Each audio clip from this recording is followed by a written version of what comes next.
E assim, quando eu entrei, você não entra com um projeto, eu preciso inovar. É engraçado isso, você faz isso por uma necessidade explícita e implícita do cargo em que você tem que tentar resolver um problema. Então, assim, você... No pronto-socorro, né, basicamente, né, sempre o problema da fila, você tem mais demanda do que você tem em termos de... Você não consegue atender a demanda. Então, a demanda ela é supra. Então, você não consegue atender toda a demanda.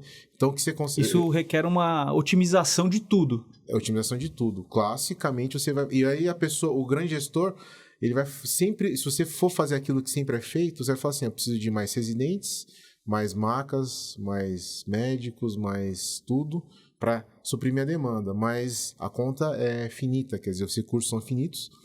Então, quando chega para você, chega bem clássico, fala, o que você tem é isso daqui, né? Você tem um limite de 10 mil metros quadrados, 500 metros quadrados, você tem 5 consultórios, você tem 5 residentes, você tem 6... Tantas salas, tantos leitos, e você começa a ver o que está acontecendo em termos de demanda. Então, quando eu assumi, fazia muito tempo que eu não pisava no pronto-socorro, eu deparei com uma coisa completamente disforme ou totalmente diferente daquilo que eu tinha visto na época que eu cursava cardiologia, quer dizer, duplicou, triplicou, quintuplicou a demanda. A demanda, né? É muito grande. E aí você começa a deparar que, ok, aumentou-se em 20% a 40% o número de residentes, o grupo era de 4, foi para 6, né? Então, o melhor grupo era de 4, às vezes tinha os grupos de 5 residentes, mas então a gente aumentou 2, né? Então não teve um aumento que... O pessoal não foi tão... Não foi, não conseguiu acompanhar aquilo que aumentou-se, ou que notou-se como demanda em termos de procura por setor de emergência. E aí, são coisas que você vê, que você grava desde a época que você é residente, quer dizer, no momento do plantão, fala, putz, eu tô aqui, se eu tivesse se eu pudesse, por exemplo, discutir esse elétrico com uma pessoa que realmente sabe mais elétrico. Então, assim, o chefe de plantão é uma pessoa que sabe elétrico, sabe, mas, se eu pudesse discutir com uma pessoa que está ali no teleelétrico, o que ela poderia me trazer em termos de benefício? Então, desde quando eu era residente, eu falava, putz, essa salinha do teleelétrico poderia ficar aqui no pronto-socorro, né? Então, assim, o que muda, né? Você tá 30, 40 metros, por que você não coloca ele aqui? E se tiver uma dúvida, você bate no cara que está laudando via remota, assim, ó, eu tô aqui na porta, quer dizer, você tá laudando com um cara que tá a 500 km daqui de São Paulo, você não consegue ajudar um cara que tá a 20 do mesmo instituto seu. Dá uma espiadinha aqui. Dá uma espiadinha. Sim. E aí, por exemplo, foi uma coisa meio banal que a gente fez, foi pegar o eletrocardiograma do TeleCG e colocar que é fabricado dentro da bioengenharia do Dante Pazanese. Eu falei, por que a gente não coloca dentro do pronto-socorro como o primeiro eletro e a gente linka esse tipo de eletro ao setor? Quer dizer, isso é inovação, isso é grande tecnologia. Na verdade, é um jeito interessante de se avaliar o que você tem de positivo e o que você tem de ferramenta, né, dentro do instituto e tentar atrelar ele a um setor. Explorar as nossas próprias potencialidade, né? Exatamente. O teleeletro já existia, né? Ele era, digamos, ele já era extremamente robusto em termos de eficácia, enorme. eficiência, nome no mercado. E engraçado que ele não tinha nenhum interesse com pronto-socorro. E ao conversar com o pessoal do teleeletro, eles tinham, obviamente, um interesse em fazer. Por quê? Porque laudar um eletro de Pindamonhangaba, que você nunca mais sabe o que acontece com o paciente, ou laudar um eletro de uma pessoa que está dentro do Dante Pazanese, que vai ser feito um cateterismo, vai ser feito um FFR, que vai ter acesso à ressonância nuclear magnética. Quer dizer, é muito mais interessante um eletro com desfecho do que um eletro per se. Você começa até a entender o seu laudo, o impacto que ele tem na realidade. Né? Então, e a refinar o laudo, né? Sim. Você consegue ver o desfecho do paciente, você fala, às vezes esse achado aqui pode não ser o que eu estava pensando. Esse é o famoso BRE isquêmico, ou não, né? Existe, né? Ele é bloqueio. Quer dizer, então, qual que é o desfecho dele? Né? É um BRE que teve 5 pi, ele foi para marca-passo, foi fazer talvez um estudo eletrofisiológico, quer dizer, as possibilidades são infinitas, né? E tudo lança-se a ponto do paciente e do binômio paciente com a interação dele com aquilo que a gente tem. Mas não foi só isso, quer dizer, quando a gente começa a pensar em inovação, é uma ideia que eu tive há 10 anos atrás, no meio de um plantão no pronto-socorro como residente, e você acaba esperando, né, guardado, você guarda lá, e você fala, pô, quem sabe um dia eu vou ser coordenador e eu mudo isso daí. Não funciona desse jeito. Na verdade, funciona você ter os insights, e isso vai fazendo parte da sua personalidade, daquilo que você considera como experiência, e você traz isso no momento onde for oportuno. Quando for possível, né? Não é fazendo a justiça agora, tipo, agora eu vou publicar alguma coisa porque eu tenho uma ideia muito boa para quando eu for presidente do Brasil. Na verdade, você um dia, se por acaso sentar num ponto onde você consiga ter, digamos, o poder para fazer isso, que você tenha, que você tenha tido vislumbre, mas que seja uma soma de todas as suas experiências. Você vai botar em prática ideias que você, na verdade, carregou ao longo de muito tempo. Sim, né? sim. Acho que é isso que você está trazendo, né? A criatividade, as ideias, elas vão surgindo nas situações cotidianas. Sim. E aí você teve a felicidade de se tornar coordenador do pronto-socorro e implementar muitas das coisas que você já sabia que poderiam ser úteis. Sim. Em termos de otimização de tempo de leito, de diagnóstico e etc. É engraçado porque o jeito que eu vejo a minha trajetória, eu não consigo planejar minha trajetória, né? Se eu for assim, eu entrar e aí, putz, eu quero fazer hemodinâmica, não, mas eu quero fazer hemodinâmica para um dia ser coordenador. Quer dizer, você não consegue projetar. As coisas vão acontecendo. Vão acontecendo. É o que o Jobs falava, né? Você só consegue conectar os pontos, né? De trás para frente, nunca daqui para lá. Quer dizer, por que ele foi fazer caligrafia? Foi fazer caligrafia para mudar a caligrafia, ou mudar o jeito que as pessoas viam o texto, né? Na verdade, aquilo ajudou demais ele, mas ele só soube fazer isso quando isso aconteceu. Ele não planejou isso para um dia ele montar um computador e o computador ser mais atrativo porque a tecla dele tinha um texto diferente do sans serif clássico, Times New Roman, que todo mundo utilizava. Quer dizer, então, são coisas que você vai guardando para você e que no momento oportuno a coisa aparece. Então, parece que na conjuntura que teve no pronto-socorro, em 2018 foi quando eu tive que assumir, eu fui trazendo uma série de coisas, inovações que eu carregava, mas eu não faço inovação por fazer inovação. Vou colocar uma tela aqui com touchscreen só para dizer que estão inovando. Na verdade, tem a questão da funcionalidade e tem muito a ver com o que o setor ou o que a situação demanda, né? Só para ficar claro para quem nos escuta ou nos assiste, a gente está falando de inovações no pronto-socorro, mas quais são essas inovações, né? Então a gente tem hoje ultrassom beira-leito, aparelhos de ecocardiografia, a gente tem uma escopia à disposição para quem... Telemetria. Então temos 3 equipamentos de telemetria dentro do pronto-socorro. Então, se a gente olhar pelo global, talvez seja realmente o pronto-socorro mais... Um eletrocardiograma com mais tecnológico de assim, do Brasil, né? E tecnologia por tecnologia, você tocou num ponto-chave, né? Só colocar uma inovação lá descolada da realidade, talvez não seja o ideal, não reflita em nada para o paciente, porque o ponto final aqui é o paciente. Você acha que essas tecnologias mudam a trajetória do paciente dentro do instituto? Muda a trajetória da medicina do paciente? Ter um aparelho de telemetria lá é útil? Opa, se não... É tal da história, Levantou a bola. Levantou a bola. Se não fosse... óbvio que... É útil, né? E o quão é útil? É absurdamente útil pela questão, de novo, da agilidade, né? Sim. Então, você tomar uma decisão às 2 horas da manhã e no plantão passar às 7 com o aparelho desligado, quer dizer, detectei, eu vi que é uma tempestade, só que é uma tempestade de fato, só que o paciente já estava com provável ia começar a esgotar o CDI, então optei por fazer banho de amiodarona, coloquei 2 pás ali e preservei o dispositivo, que é a coisa mais importante para ele, que é a longevidade. Quer dizer, você fazer isso e chegar às 7 horas da manhã já passando o plantão para ver quais são as próximas, ou às 7 da manhã você começar a bipar um cara, para o cara aparecer, aí ele fazer esse diagnóstico, aí às vezes o já acabou, quer dizer, já esgotou, quer dizer, então... O end of life pode realmente... Pode então, assim, ou então às vezes pode ser um choque totalmente inapropriado, e basicamente você conseguiu desligar ali, ou mudar a faixa de terapêutica, né? Então a TP um pouco mais para cima, quer dizer, então...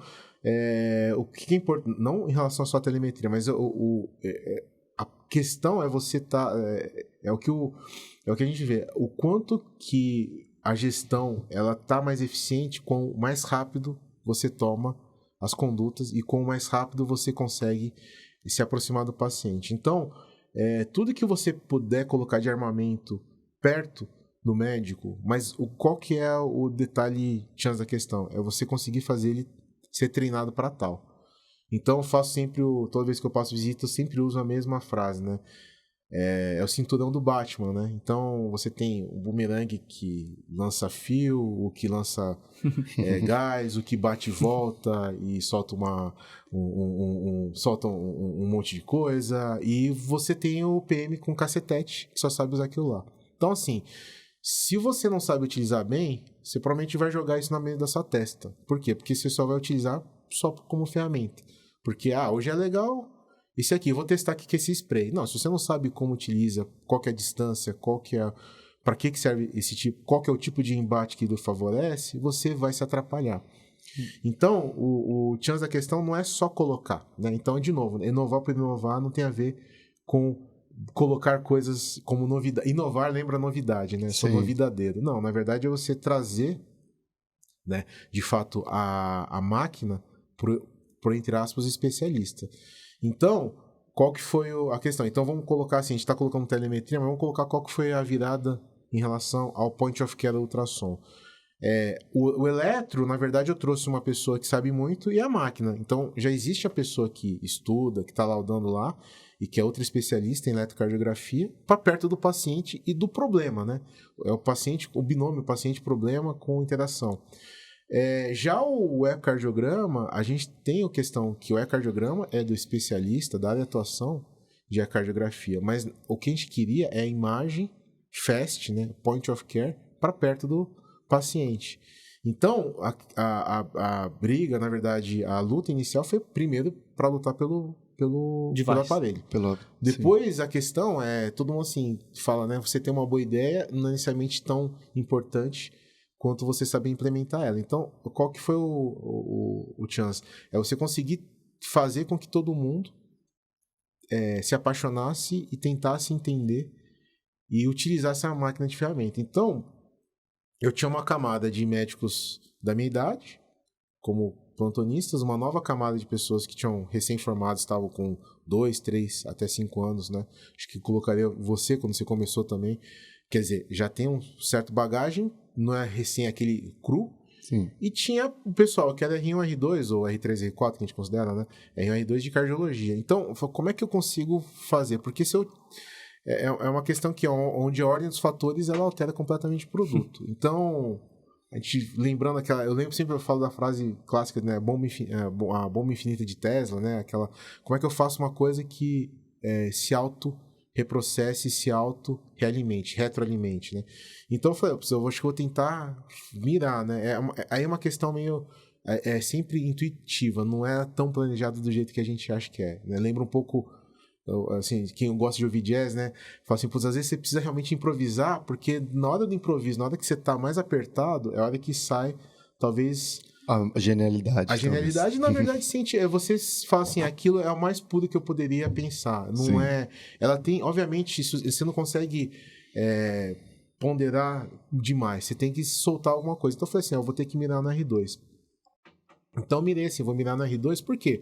Porque esse cara aqui vai ser o chefe de plantão. Se eu mirar bem neles, eles vão ser chefe de plantão e eles vão ensinar a cascata para baixo. Consequentemente, você tem uma solução de um problema, né? Que é o assistente saber utilizar a ferramenta. Exatamente. Então seria a turma que agora terminou o R4, que agora, ou seja, é a turma que entrou em 2018, 2019 era R2.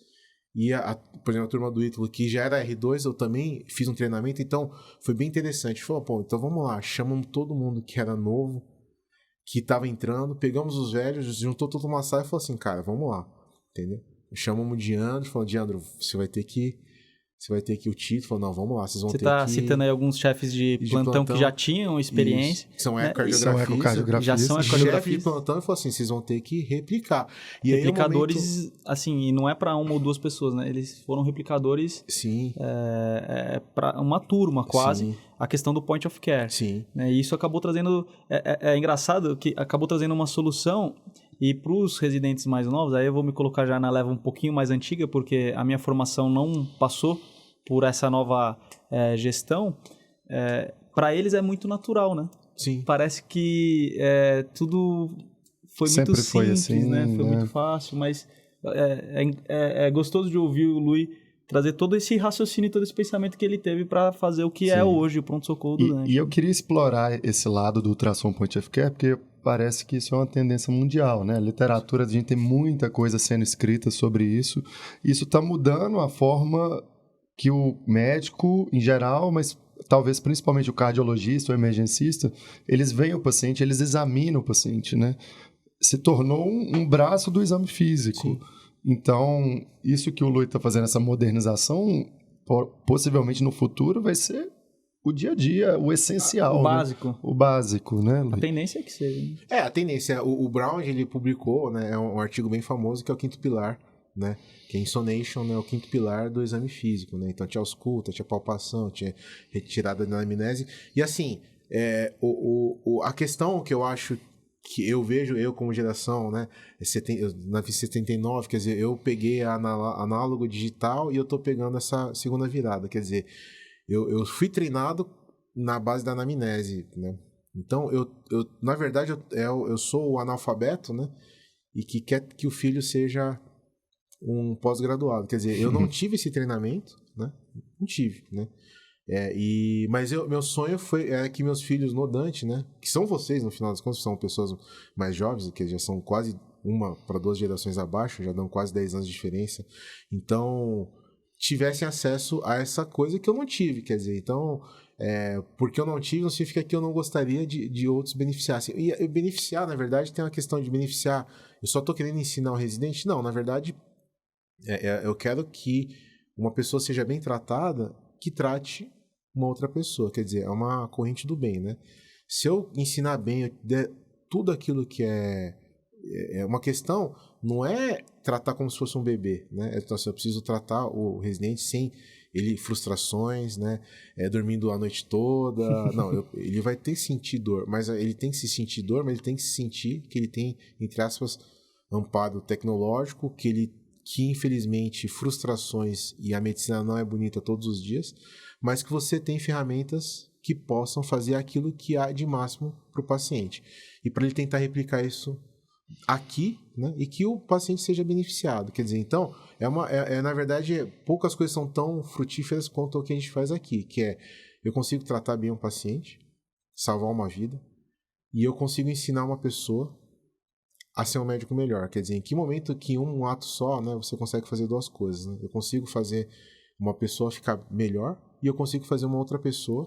interessante, né? É uma espiral positiva, né? Espiral completamente. Positiva. Porque você melhora o diagnóstico, você trata melhor o paciente, consequentemente você otimiza os diagnósticos, você otimiza tempo, você otimiza leito, você roda mais, você atende mais pessoas, você forma a pessoa de uma maneira, o médico de uma maneira mais adequada, com mais experiência. Ou seja, quando a gente pensa em otimização de processos, você acaba trazendo uma espiral que vai rebater em vários aspectos, tanto para o médico que está aprendendo, o médico que está ensinando, o paciente e o instituto, no fim das contas, né? E o próprio SUS, né? Se a gente pensar ainda mais macro, né? Então vai rebater realmente na saúde do Estado e do país, né? O Dante Pazzanese é acostumado a atender pacientes do Brasil inteiro e às vezes até de fora do Brasil.